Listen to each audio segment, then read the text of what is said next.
B2B is not boring. It's not boring, it's people. It's not boring. No, it's definitely not.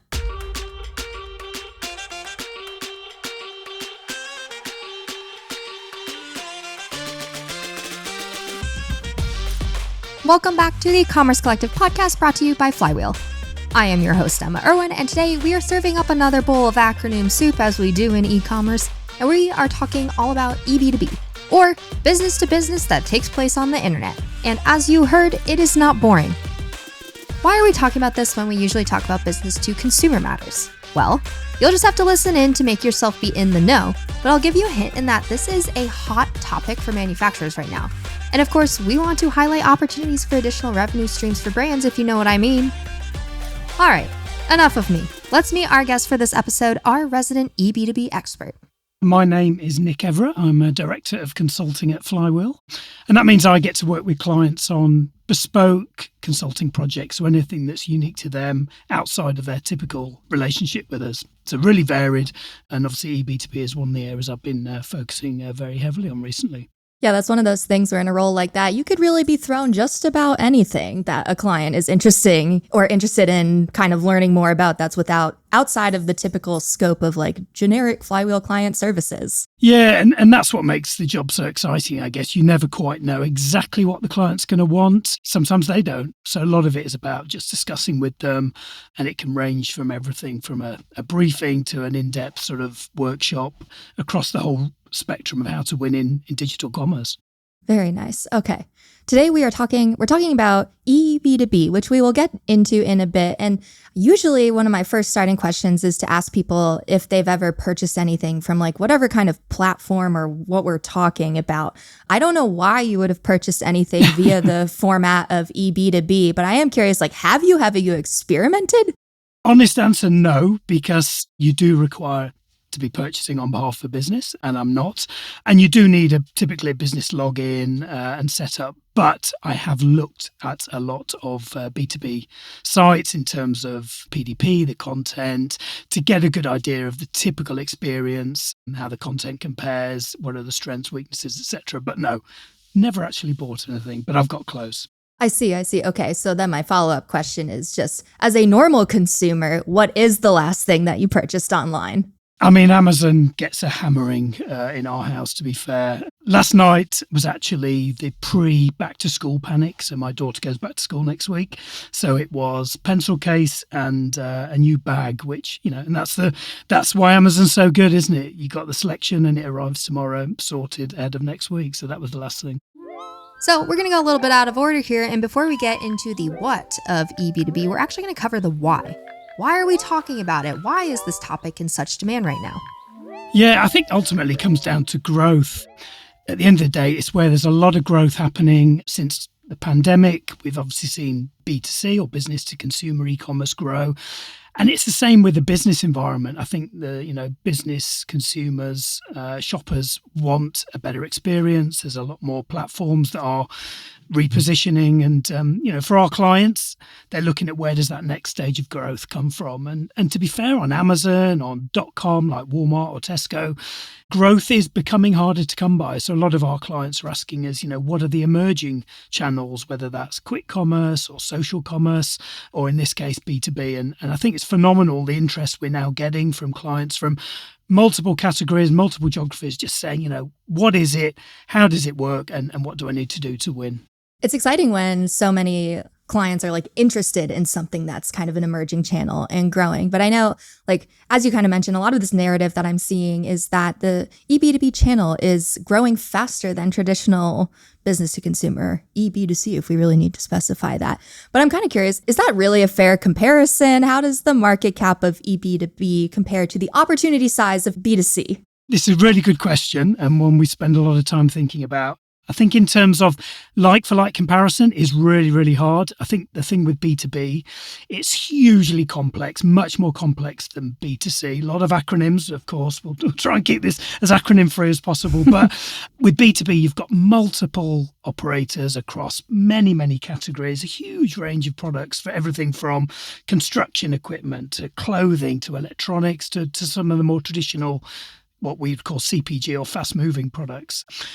Firstly, there isn't a lot of data out there. There isn't a lot of sizing data, and that's why clients are coming to us. But I think some of the numbers out there, if I'm honest, I think they're just huge. They're huge numbers in the trillions of dollars. I think one number I saw around 30 trillion globally, which for a client of ours isn't that meaningful. It's just a big number, and that's because of all of the categories included. So what we actually do with clients is more of a bottom-up approach where we'll actually take them, their category, their universe, and we'll do a sort of relevant sizing for them in their market based on the operator. So it's a slightly different approach. Having said that, we have done some estimates to try and get this sort of apples v apples comparison. And I think fundamentally B2B versus B2C. And if we take the grocery category, so we're not looking at every product category. If we take grocery, so, health and beauty, food, pet, household, in that universe, we reckon that it's currently about the same, about 700 billion, which I think is the first takeaway, that if we think of the number of clients who are obsessing around B2C, that's not the same as B2B. So there's a huge opportunity already there. But most importantly, and clearly why we're talking today, the growth will be stronger, probably around 16% CAGR versus 10% for B2C. So you can see it's about the same size, but it's going to get bigger, we think. I see. This is not a question in the script, but I'm thinking about how, whenever I think of eB2B, the first thing my mind goes to is just office supplies and things that go in offices. But do you think that we're seeing so much growth because of kind of so many companies mandating a returning to the office, and now that there is actually this viable digital option in order to purchase this kind of stuff, that is driving some of the growth? Potentially. I think it's just more fundamentally business users, business shoppers, if you like. It's so complex to buy for a business. You've got multiple procurement routes. You've got different stages, multiple stakeholders. And I think the demand is there just for a simpler, cleaner, more efficient, more user-friendly solution. And that's why the successful B2B platforms, and let's take Amazon Business as a good example, are meeting the needs, or they're starting to really lean into that to make it as easy as it is for me to buy my kid's pencil case, to buy multiple pallets of something that is really important for my business, which is obviously going to cost a lot of money. So it's just, I think there's just a real demand and a real open space at the minute, because ultimately there's, I think, a lot of frustration at the minute. The experience, not everywhere, but it typically isn't as good as B2C, and I think that's the opportunity. Now that you've got an understanding of the why of eB2B and why it matters right now, I should probably let you in on the what of eB2B so that you have more than just business-to-business transactions that happen online in your head. So I asked Nick to tell me about what's out there, who the big players are, what channels exist. You get the gist. So we effectively do this in a 4-box quadrant. So we think of it as 4 different types of operators. So I'll just quickly take you through those. So the first is what we call online marketplaces. So this would be like an Amazon Business. So we're talking about a platform that connects business buyers and sellers like Amazon does for consumers, but in a business environment.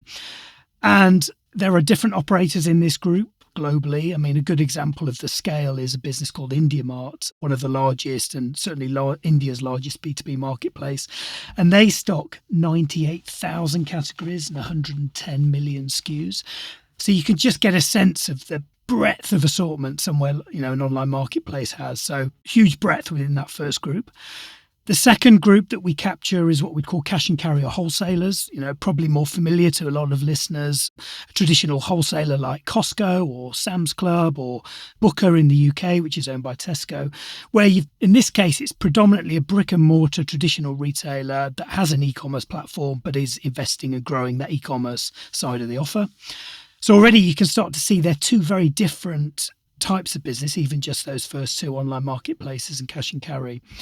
We've then got a third group that we call digital disruptors, and these are really unique for emerging markets. And this is about connecting independent retailers digitally. And there's some great examples in India, for example, Udaan, which latest data I saw, I think was growing about 40% in the last quarter. So a lot of growth there.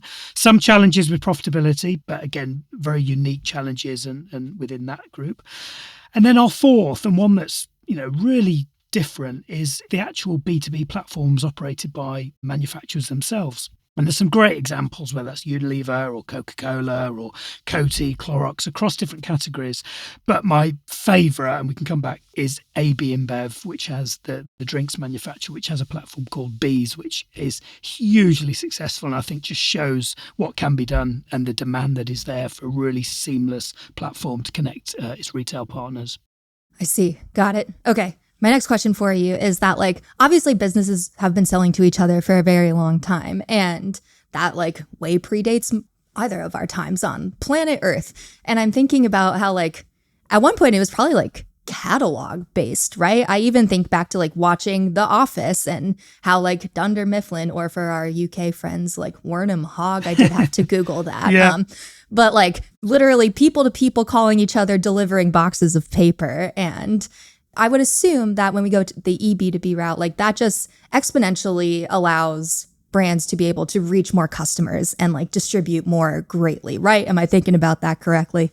Yeah, I think so. And that's certainly what is the appeal of an online marketplace, where you think, suddenly you've got this catalogue where you can select from, as we've seen, thousands, millions of products.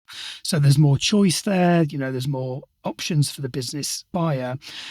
Having said that, I think so one of the groups was the wholesaler cash and carry. I think the personal relationship is still very, very important. And of course, these businesses are brick and mortar first predominantly. So for that group of operators, if you like, it's a different solution. It has to be more omnichannel. It has to be involved in the physical depot and online. And your relationship with your account manager is still going to be hugely important. So again, just goes back to talk about, the breadth of operator type. And it's not a one size fits all approach for B2B, which I think is, that's the case for B2C clearly, but I think it's even more important on B2B, because what's important for you in Germany versus US versus Brazil will be a different makeup, different operator types requiring different things. Got it. Okay. I'm thinking about like on a category basis, like there has to be only certain categories that make sense for eB2B, right? Or would you argue that there's more opportunity here than I'm kind of giving the channel credit for? Yes, I think, non-food categories, not surprisingly, traditional, I guess, business-related categories like home and kitchen cleaning, health and beauty, electronics, they are currently the biggest percentage of sales. But we're also seeing some pretty strong growth in other categories like particularly alcoholic drinks. We've been doing some work in that sector where there's a lot of specialist distributors who are driving really strong volume in that category. And also some food categories too, where whilst it might be quite a small % at the minute, I think that there is good growth, and a lot of that can be around bulk pack sizes, solutions for business customers, and just broadening the offer beyond, and operators wanting a broader assortment versus just those traditional categories they may have relied on in the past. So it does vary by category, but I think the clients that we're working with really span the spectrum of those key product categories. Interesting. Okay, I'm going to move us into how to approach actually like getting set up here. So I'm a brand and selling eB2B kind of relevant products for my assortment. Like I've been convinced, I've listened to this point, I've been convinced that maybe this is an opportunity that I should dig into a little bit more. Can you tell me about how you would walk a brand through kind of the process of actually getting this in motion and getting this going? Yeah, I tried to think about what's the easiest way of explaining how we work. And I think it comes down to 4 parts. And I love an acronym, so I thought I'd throw another one in here, which I've called SPEC. So this is strategy, prioritization, education, and capabilities. So I think it starts with strategy. And this is, as with B2C, I think often the biggest challenge businesses have is getting senior alignment, getting stakeholders engaged behind the B2B opportunity, because you will need resources, you will need those senior champions. It may be they just say to you, look, come back with a business case or tell us what the opportunity is. And that's certainly what some of the clients we're working with are doing. Others may say, look, we need to build out a team. What does that look like in terms of resource? What's our strategy for B2B? Is it to grow with wholesalers only, or do we want to broaden the assortment in Asia?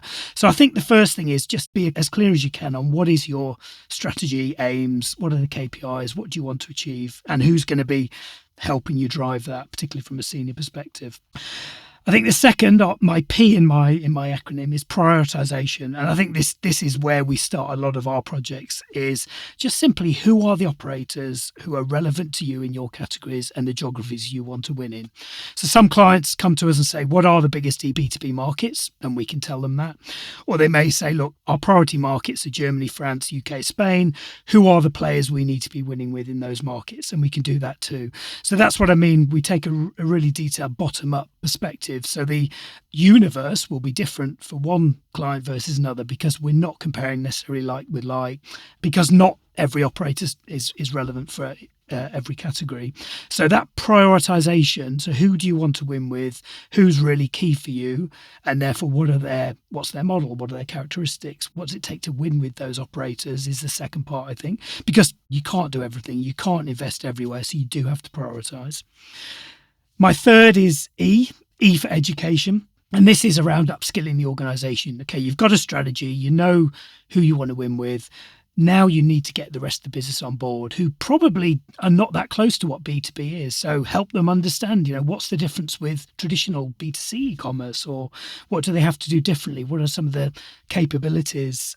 And ultimately across those operators, what does it take, to win? What's the digital shelf look like? What's the content approach? So that education piece is really important. And that builds then nicely into capabilities, the final piece, which is who's doing a good job at the minute? What does best practice look like? And how do we build a go-to-market plan in the markets and operators we've prioritized? And that's typically the approach, everything from helping with strategy, prioritization, educating teams, and then building capabilities. That's typically how we think about it with clients.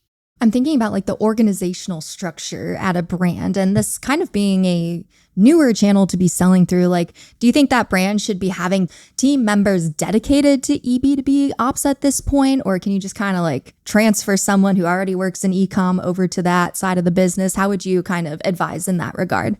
I think at the minute it's hard to justify that dedicated resource. Certainly that's what most of the clients are telling us, because it is still a small, e-commerce is typically a small but growing part of the mix. eB2B is then a smaller part. So most businesses operate it from their core e-commerce teams. And I think that makes a lot of sense because you can capture a lot of the existing learnings, best practices about what works in your B2C e-commerce business. And I think having that central ownership of B2C and B2B together does help, because there are some challenges with B2B, particularly in terms of maybe P&L or accountability, potential duplication, which teams are selling into B2B. Is it the same customer buying the same product? So I think at the minute, it does make sense to have one central team, probably the same person who's managing core B2C, but it will, as it grows, I think, there will definitely be a really strong case for have dedicated B2B leaders. And again, it varies by what's unique to you in your category and who are the key players you need to win with, because, clearly that approach will determine how quickly you do make that move. Phew. Okay, we're learning all kinds of things here. So now we've covered a good chunk of the what of eB2B. You've learned about different channels and what categories make sense and how a brand should create an eB2B strategic approach. But of course, I was still hungry for information. And this is going back to some of our e-com fundamentals, like the early days of this podcast.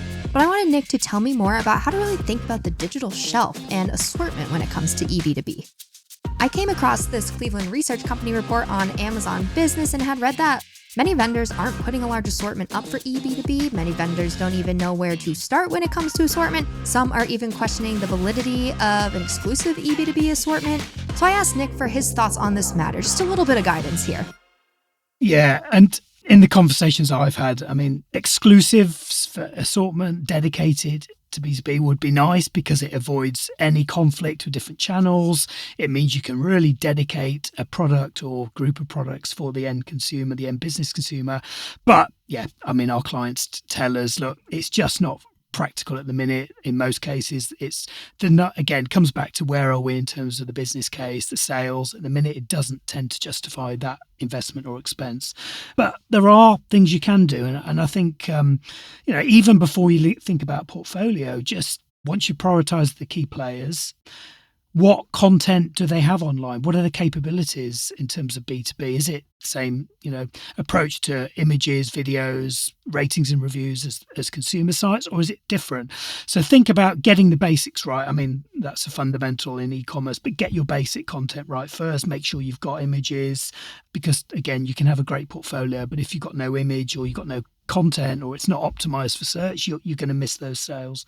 And then the portfolio, I think, again, it comes down to which operator type. Is it a cash and carry wholesaler, or is it a marketplace you're trying to win with?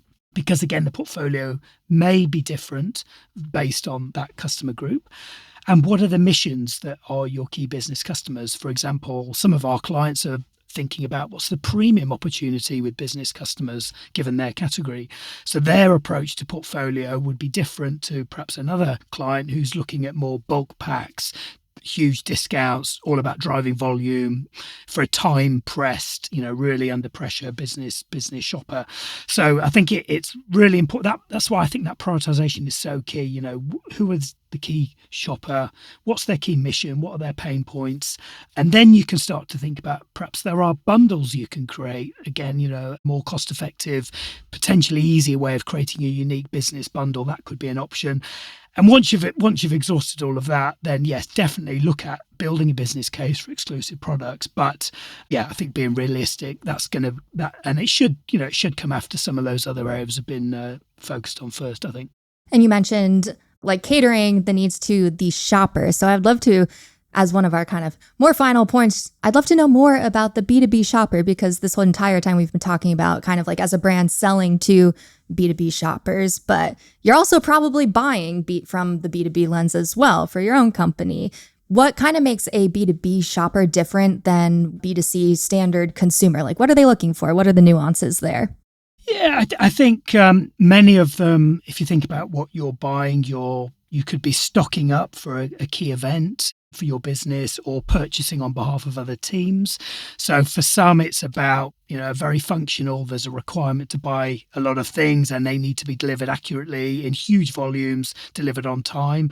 Or they may be, say, an independent retailer who's buying ahead of a key shopping event. So they need to make sure they're not out of stock. So that mindset is important to understand. And some of that may be relatively similar to B2C, but it might not be. And I think that's the important thing to really investigate.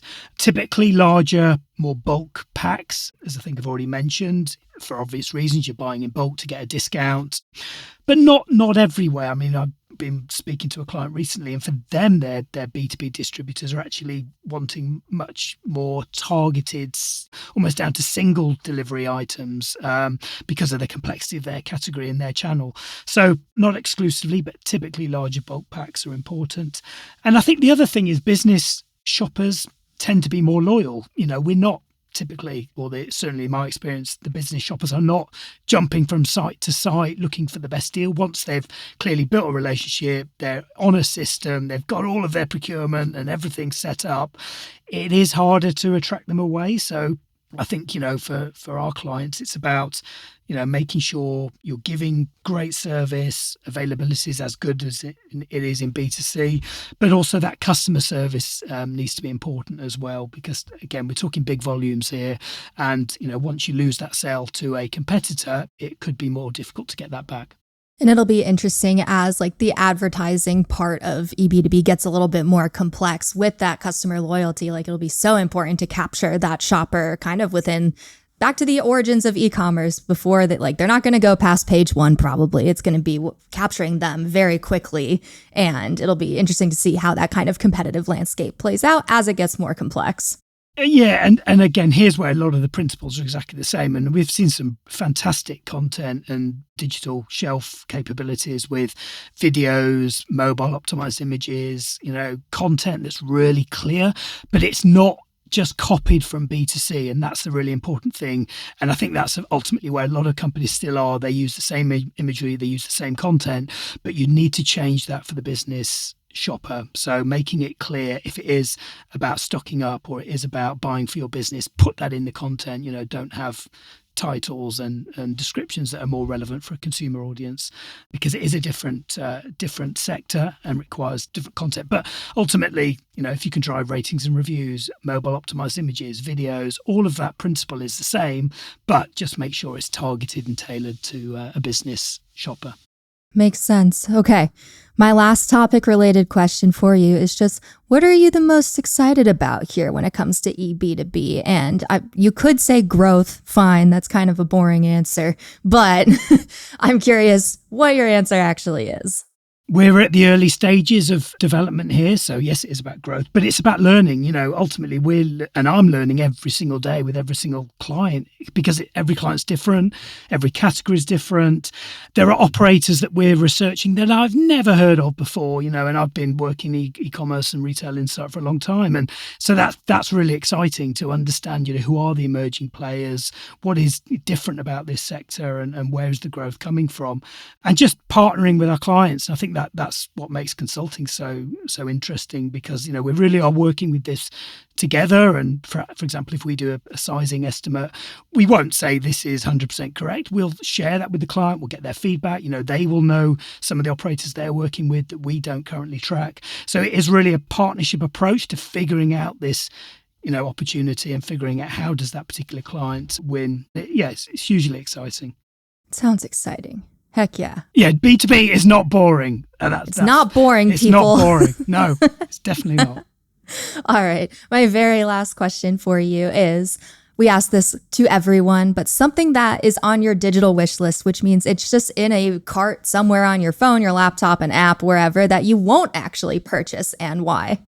Okay. So yeah, I'm a keen cyclist. I know cyclists get a bad rep, but we love a good expensive bit of clothing. So Rafa, well-known brand, is so expensive, but they do have a sale at the minute. So there is a top in my checkout which is yet to be purchased, which I'm still delaying because it's still too expensive, but that may get purchased at some point. And then again, that's my real actual basket, and then I've got a theoretical basket, if you like, which is every cyclist knows the number of bikes you should have is what you currently have plus one. So I've always at any one time got my eye on a new bike, but that's not one that's realistically going to get purchased anytime soon.